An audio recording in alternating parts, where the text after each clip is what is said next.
Oh, thank you, everybody. Let's start again. All right. All right. Okay, thank you, everybody. Sorry, it was my fault. Gano's here. I'm going to bring him right on.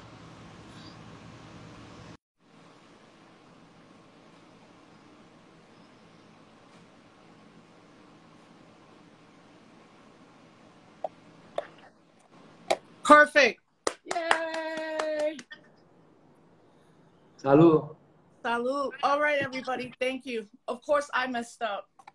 It's all good. It's all good. You're dealing with everything, and I'm the one who messed up. First of all, thank you for coming on. Thank you for coming on. Gracias a ti. Thank you for having, the idea and the intention. Yeah, dímelo. So yeah, just break it down. Everybody who's joining, this is a longtime comrade of mine, and we reconnected after Hurricane Maria, and he's done amazing work. A lot of y'all know who he is just through all his amazing work for decades as well. And he's in Santurce, Puerto Rico right now. So just that you're on, this means a lot to so many people right now. Because I know y'all ain't sleeping, doing what you all do, doing what you do. So thank you.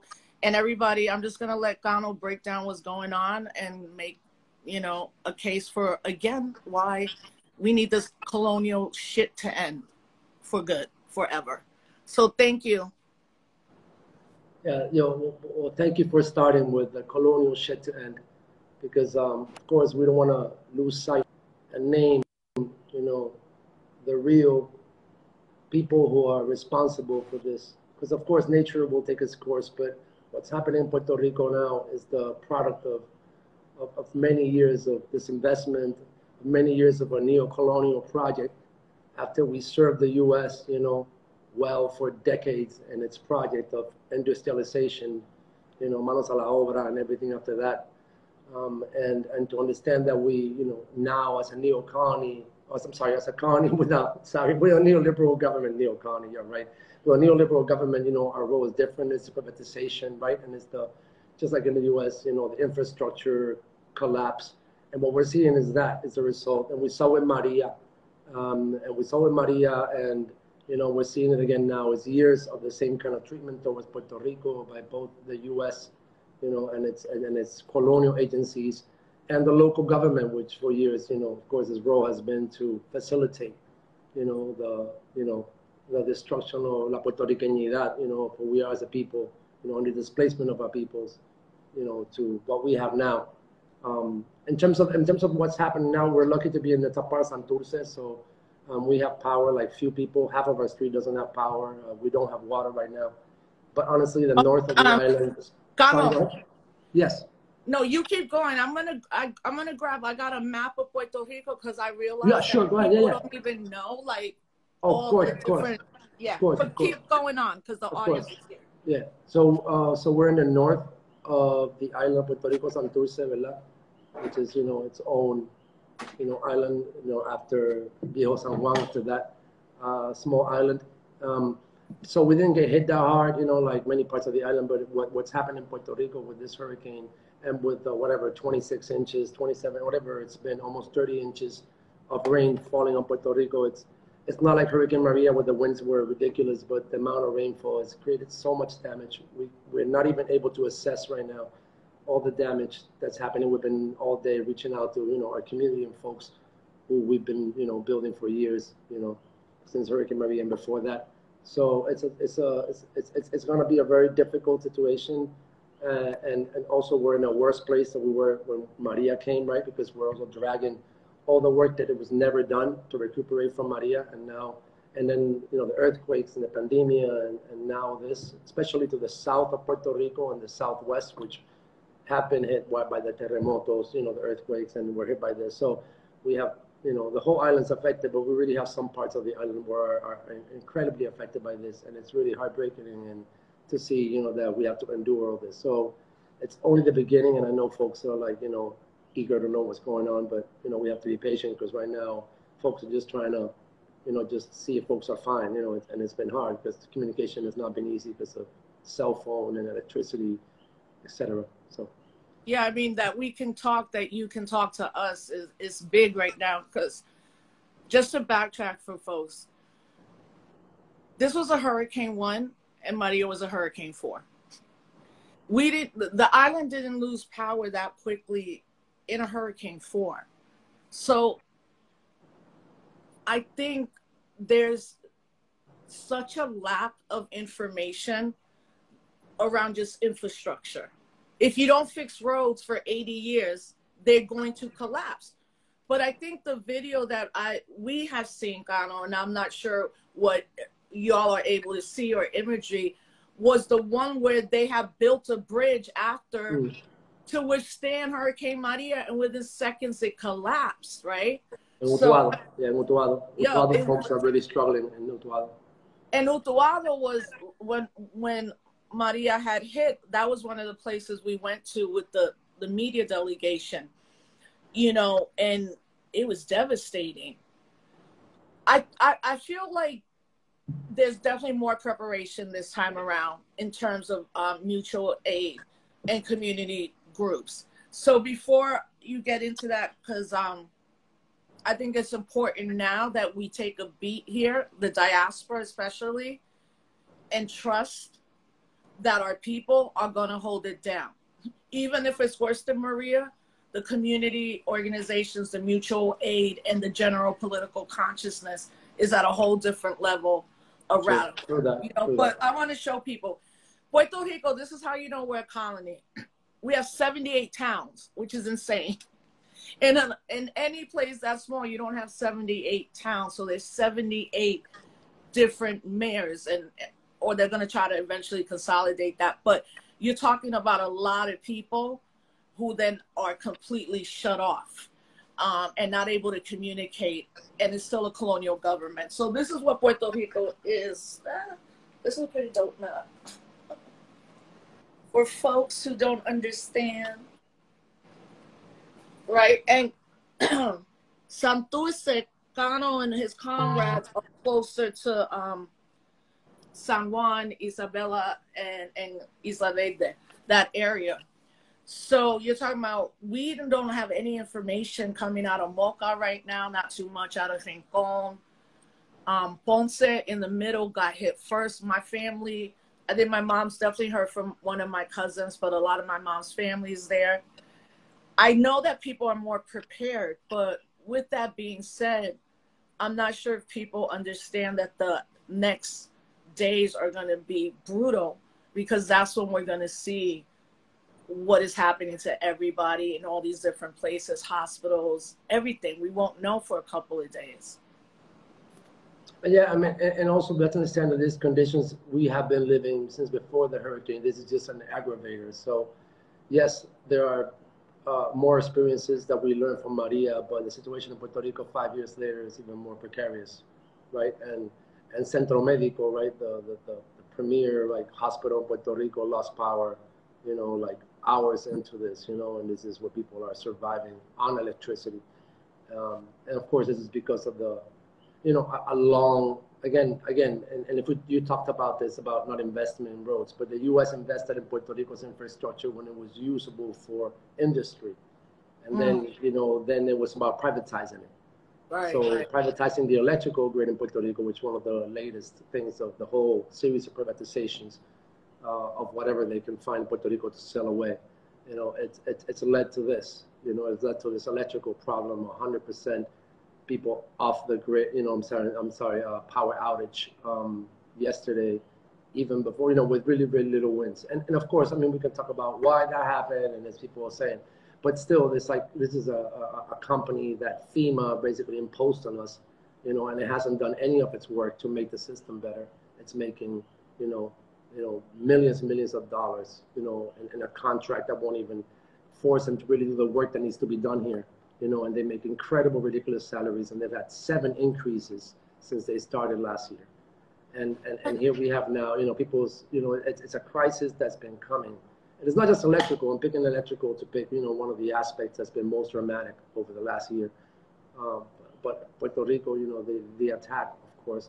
And then, you know, I don't know who's listening and who's here, but of course, the whole, Ley 2022, Act 60, I'm sorry, Law 60 or Act 60, and the whole Americans moving here, multimillionaires, taking over beaches, and then the government responding, with, like, this is what the country needs, this kind of development. So this is a constant and ridiculous attack that's been happening for years, that our market could be 2006 when, when we had imposed a tax and when the government shut down and there was huge protests.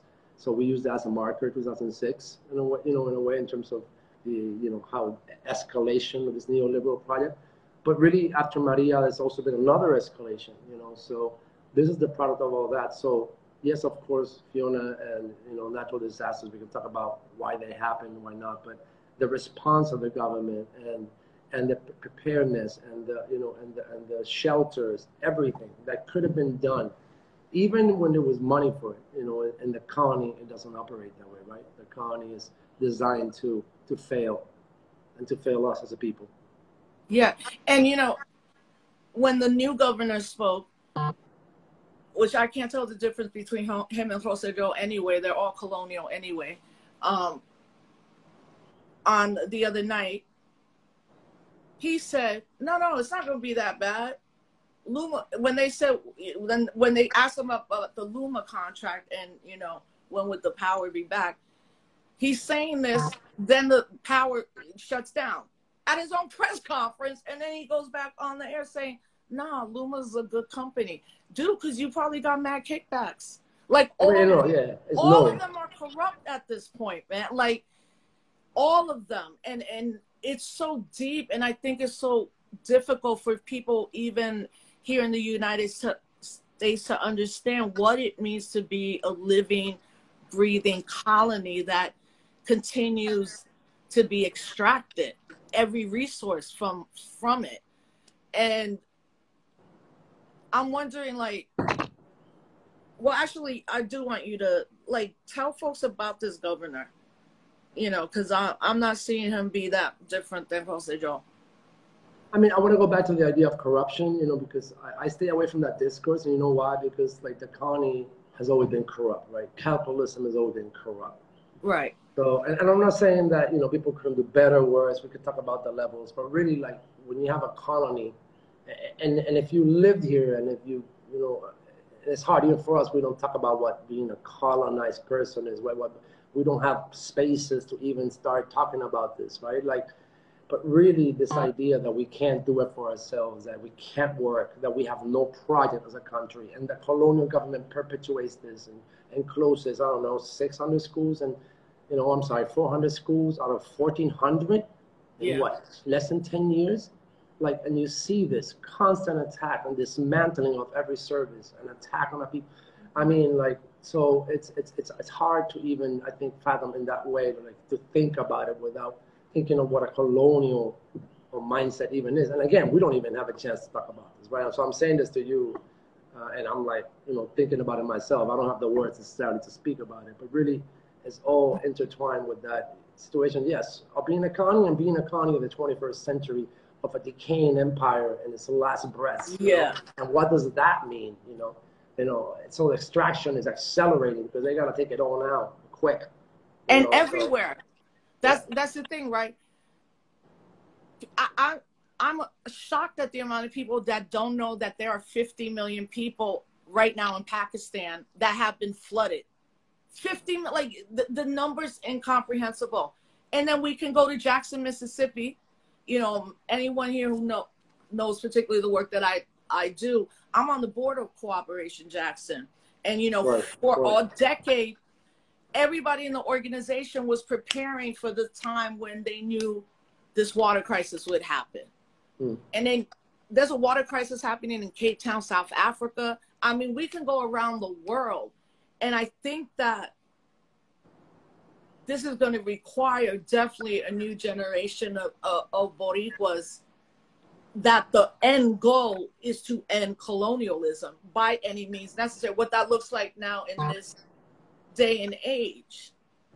So what is it that you would want people to know, especially artists here, cultural workers, in terms of supporting what's going on, but in bringing out more of the consciousness around Puerto Rico and the nature of who we've always been as a people, you know, especially as independistas. But, you know, luckily we killed that kind of resilient narrative down. But what is it that you would want people to know at this moment?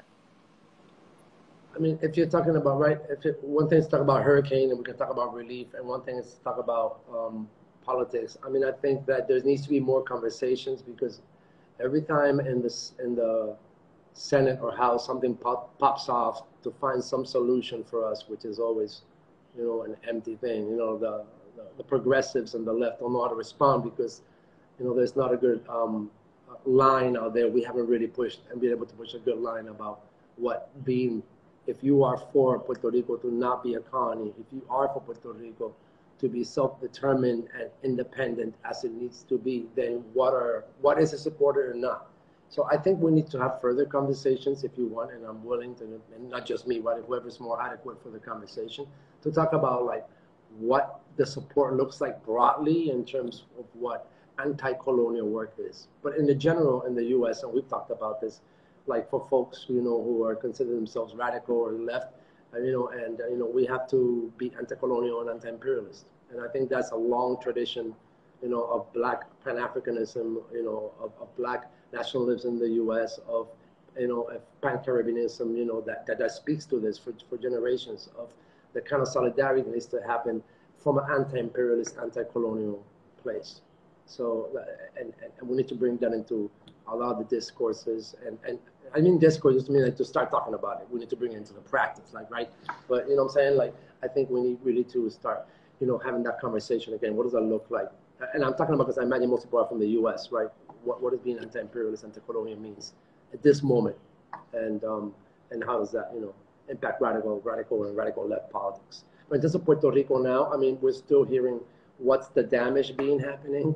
I mean, we had to respond quick, so we put out our request on the Maria Fund, which is a fund that was started after the hurricane, which really has worked in a broad spectrum of organizations here, a lot of groups that were never been funded, and of course, a lot of groups that also do the work that Maria Fund can't do, but are related, and we're working with them because we wanted to be able to have a quick response. And I will say for us, we've been doing mutual aid work, you know, directly defined as 5 years, even though our history for 25 years, mutual aid has been part of the work, but really, you know, in a conscious way. And all of, you know, any of the money that comes out will go directly to communities. But we're still trying to find out what's going down. When we put out the request, because I know folks are going to start putting stuff out, and we've learned from Maria that also we have to be proactive and quick, because there's a lot of efforts out there that, if not, will like suck up the funds and then, you know, and not fund or funnel the money to certain groups, and, you know, and we are committed, and we're doing this work. I mean, the work is out there. I'm doing this on my personal page because I didn't talk to the staff, you know, to like do this on their Agitarte's page, but Agitarte Cultural Works, and, you know, Maria Fund, folks put out a request. There's also a lot of groups on the ground that should be given to directly, and we'll be promoting those groups. But it's like right now, it's not clear exactly. So we'll be in the next couple of days putting out more groups that should be supported, and I'll be in contact with you if you want to, you know, push those out, because obviously things, you know, rain started to stop like literally a couple hours ago. And the flash and it's going to come back again tomorrow. You know, it's like, it's ridiculous, and more rain this weekend. So the damage is not even close to over, unfortunately. It's going to be very hard. And we need to be patient and be ready to respond also in a way, again, to you know, to build, as you say, to an anti-colonial struggle, because this is all part, you know, the mutual aid response to that work, right? Like a response to and this is why I wanted to get into the decolonization and the politics of it, because everything is political. And also, you know, I think we're becoming like used to trauma response. And I'm kind of like, the mental health element of all of it is bad. You know, like the immediate response is like automatic, that happened. And I'm like, you know, now a little bit older and having dealt with severe health issues, I see, you know, us as organizers, and I'm like, this constant trauma response, for me, the antidote is first trust. Because the first thing I want to do was really like get on a plane. And I was like, listen, girl, 5 years ago you did that. The infrastructure, mutual aid, self-determination, people rematriating back to the island. It's your turn now that you're in the diaspora to trust that the people are going to hold it down. Then we will have to wait, and then we will respond as the people in Puerto Rico on the ground want us to, you know. And the other part was like, people just going down there and repeating, you know, the same response is not what we need anymore. Yeah. And that's why I want to talk about the politics, because to me, that's the antidote to the continuing trauma. Like, I feel more, I don't know if you feel this, but I feel more than ever that I will see Puerto Rico one day be an independent nation that will also be the first island nation that will never have to have an electrical grid ever again, and set the tone for how, unfortunately, we have to, at this moment, be veracity around hyperspeed, around climate catastrophe, and that the solutions for the rest of the world, I think, lie in Puerto Rico. Well, it's funny you say that, because we leave tomorrow for Dallas. We're doing a festival. We have a radical imagination sci-fi play about the last day of the last prison of liberated lands formerly known as the U.S. and Mexico. And is you know, a fleet of folks that come from the Caribbean. We've been free for 7 years. We're in the Alianza. Wait, where are you going to be? Dallas? It's in Dallas. It's called Caramia Theater. It's a Latino theater in Dallas. So we're doing a presentation the 30th of September, 1st and 2nd of October. And but this is a work in progress. Next year we will actually premiere the show probably in New York, because we have a commission there from the folks at Pregones who've been very supportive, and then we'll probably do it in Puerto Rico. So, but we'll talk more about this play. But idea of being in Puerto Rico, well, imagine it's in the Puerto first Rico you're being telling free. me. That's why I'm like, y'all. Yeah, we don't talk enough. We don't coming. talk enough. We don't talk enough. But yeah, no, it's and you can see it again. But going back to what should I lost it? She was saying talking about the mental health kind of antidote of resistance against. Right. So I think the whole idea about trauma, and it's funny because we tried to raise money to have a program in place to hire people and to work with the folks we've been working for years. And I want to say that because I think when Maria happened, folks didn't necessarily know who groups were, but you can go and check these groups out. It's all documented, the work we do.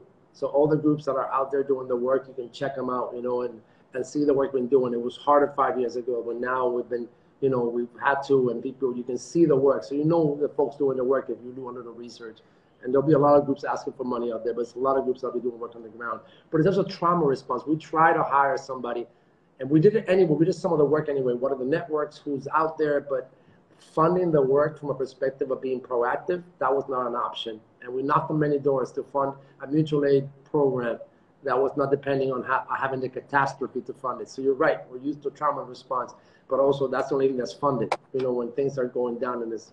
And I'm worried because now how many things are happening, as you said, how many catastrophes are happening. So it'll be harder, and the damage won't be as dramatic. San Juan, people will be working tomorrow because it wasn't island-wide as bad as it was. So it'll continue to have a certain normality, and then we'll have half of the island forgotten, you know, without resources to really get back up. Resources we haven't had since for any long time. And again, we can use Maria as a marker, you know, that's been a dramatic moment, but still folks that never recuperated from Maria. And also a lot of people that we work with who are farmers, you know, people who come back to the land, who are doing the work that we're supposed to do, who have lost everything. Everything again. Everything. And I'm talking about years and years of work. So the effects of this are monumental. Like, we don't know enough yet. I mean, I want folks who are interested and support you and are listening to just really stick through it and check out, you know, like as we try to do the work, and that there's channels already to support. And again, we put a campaign out to the Maria Fund, but as I said, there's other folks doing work on the ground. We have no interest in, you know, in sucking up funds. Quite the contrary. What we want to make sure is that funds go to the work that needs to happen. And again, as we've demonstrated and we've done since Maria, which we've had to. We haven't had a break. Rosa, ha sido sin parar esta pendejada, mano. Esto ha sido como que one after the other, after the other, after, you know. Yeah. And it's just like, but we're here, and we've learned, like you said, and we're ready to do the work. So, you know, I'm also, you know. It's never ending, but it will. You know, like I think that well, not that I think, I was reading something from this brother. I'll drop his name. A lot of people know him, Mikey Cordero, and he had put some stuff out. But one of the things that he says, like, he gives a couple like bullet points of how people outside the island, how we should be responding and understand what's happening. Yeah. And he's like, be aware of what you're sharing on social media, because we're being bombarded with the devastating images from around Puerto Rico. And I'm in that camp because I'm also in that camp where I don't view pictures of anybody who's murdered by the police anymore, you know? Yeah. And I think a lot of us have to stop doing that, because it is trauma inducing every single time. And different people react to that stuff differently. And he's also saying that folks have to understand that when it's not just not having electricity, not having water. That's much worse. That's much worse than not having electricity. Yeah. Right now, like, most of the island has no water. We have a water reserve, but water's not coming in. So it's real. I'd rather have water than electricity any day. Yeah, I mean, that's the truth. Especially like in Puerto Rico, you know, no matter what, it's not. In a response in the United States, people would already be in the streets killing each other out here in this country. Other people know how to, like, it's the truth, you know. And I'm like, at least with Puerto Rico, the mutual aid, the solidarity is here, but you need water to live, man. Like, this is, waters. You know, but I want to thank you, because first, I was so lucky that you're able to come on. And I know all of you've been working so hard, and you're on your way to Dallas, and you know you're gonna be there doing what y'all do, and still dealing with everything back at home. We are. You know. So hey, Lee, let me ask you something. What for you is the future of Puerto Rico, or your vision? I mean, I think the future of Puerto Rico, we have to build it, and I think that, and you talk about Maria. Maria was a marker for a lot of folks to start doing a lot of work that is very invisible. I mean, and there's people, again, doing farming work. A lot of people are taking back to the land and trying to, like, figure it out. A lot of people have gone to the trenches to do work, whether it's work, you know, with queer folks, whether it's work, you know, it's pro-Black work, whether it's work in the coasts of Puerto Rico, whether it's work in the mountains defending the schools that you never see that are being shut down.